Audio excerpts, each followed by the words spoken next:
Двајца штипјени, едниот 34, другиот 32 годишен, од денеска се со кривична пријава од полицијата.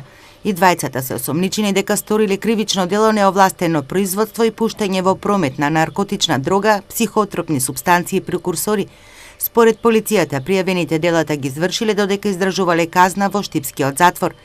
34 годишниот МА лани во октомври на друг осуденик му продал марихуана, додека кај 32 годишниот осуденик 2 месеци потоа била пронајдена и одземена марихуана. Со кривична пријава од полицијата од денеска се двајца делчевци.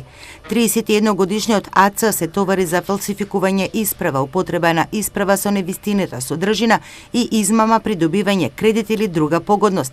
29 годишниот ДА за сторено кривично дело помагање во врска со измама при добивање на кредит или друга погодност. Пред 2 години првопријавениот изготвил лажен договор за купо-продажба на товарно возило, пошто во име на второпријавениот договорот заедно со потврда за пријавен престој во странство, на име на истиот го и приложил во Министерството за економија со цел да ја искористи погодноста по член 24 од Законот за возила. По завршување на постапката, првопријавениот го регистрирал наведеното возило, а потоа истото го продал на трето лице, соопштија од МВР.